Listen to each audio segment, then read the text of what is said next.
സുഹൃത്തുക്കളെ, ഒരു കത്തുന്ന വാർത്ത നിങ്ങളിലേക്ക് അറിയിക്കാൻ വേണ്ടി വന്നാട്ടോ. സൗദി അറേബ്യയിൽ ഇത്രയും വർഷത്തോളം നിന്നിട്ട് ആദ്യമായിട്ട് കിട്ടുന്ന ഒരു അനുഭവമാണ് നമുക്കിത്. ഈ സാധനം കണ്ടത്, ഇതിൽ ബിസ്ക്കറ്റ് കണ്ടത് 12 പീസ് വരുന്നുണ്ട്. ഇതിലൊരു പീസ് വരുന്നത് ഇങ്ങനത്തെ ബോക്സ്, ഇങ്ങനത്തെ ഇതാട്ടോ. സൗദി അറേബ്യയിൽ വന്നിട്ട് ആദ്യമായിട്ടാണ്. ഇതിന് എത്ര വന്നിട്ടാണ് അറിയാം നമുക്ക്. 12 പീസിന് വന്നിട്ടുള്ളത് 1 റിയാലും 95 പൈസ, 95 ഹലാല. അപ്പോൾ നിങ്ങൾ എഴുതും ഇത് ഡേറ്റ് കഴിഞ്ഞതായിരിക്കും എഴുതും. ഇതിന് ഡേറ്റ് അത്യാവശ്യം ഡേറ്റ് ഉണ്ട്. അതായത് ഇതാ 8ാം മാസം വരെ നമുക്ക് ഡേറ്റ് ഉണ്ട്. അതായത് 2026 8ാം മാസം വരെ ഡേറ്റ് ഉണ്ട് കേട്ടോ. അടുത്തെടുക്കാൻ കാണിച്ചു തരാം. ഇതാ ഈ സാധനം നോക്കിക്കോട്ടോ, ലെക്സ് സോപ്പ്. ഇതിൽ 1 2 3 4 പീസ്.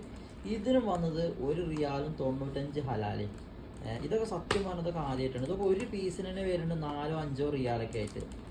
അതും മേഡ് ഇൻ സൗദിയിലൊക്കെ സാധനം. പിന്നെ അടുത്തെടുക്കാൻ കാണിച്ചു തരാം. പിന്നെ ഇതാ മനതിയിൽ, അതായത് ടിഷ്യൂ പേപ്പർ. ഇതിലിപ്പോൾ ഇതിൽ എത്ര എണ്ണം എന്നുള്ളത് ഇത് മൊത്തത്തിലാണ് കാണിക്കണത്. 1000 എണ്ണം എന്നുള്ളത് കാണിക്കുന്നുണ്ട്. അപ്പോൾ ഇതിൽ 5 പീസാണ് വരുന്നത്. അപ്പോൾ ഇതിൽ നമുക്ക് 200 എണ്ണം വരുന്നുണ്ട്. ഒരു ടിഷ്യൂ പേപ്പറിൻ്റെ ഒരു കെട്ടിൽ 200 എണ്ണം വരുന്നുണ്ട്. ഇതിന് വന്നത് എത്രയാണ്? 1 റിയാലും 95 ഹലാലും മാത്രം. സത്യം പറഞ്ഞാൽ ഈ 10 വർഷത്തിൽ ഇത് ആദ്യമായിട്ടുള്ള അനുഭവമാണ്. അപ്പോൾ എനിക്ക് നിങ്ങളോട് പറയാനുള്ള എന്താ വെച്ചാൽ, നിങ്ങൾക്ക് അടുത്തുള്ള മുനാഫിസ് അങ്ങനത്തെയൊക്കെ സ്ഥാപനം, മുനാഫിസിൽ നിന്നാണ് അത് വാങ്ങി കേട്ടോ. മുനാഫിസൊക്കെ ഇടക്കിടക്കൊന്ന് വീക്ഷിക്കുക.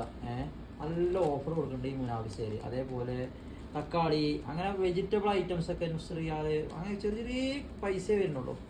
അപ്പോൾ സാധാരണക്കാരന് ജീവിക്കാനും ചെറിയ ശമ്പളമുള്ളവർക്ക് ജീവിക്കാനൊക്കെ പറ്റിയതാണല്ലോ ഈ സംഭവമൊക്കെ ഞാൻ പറഞ്ഞത് നിങ്ങളോട്.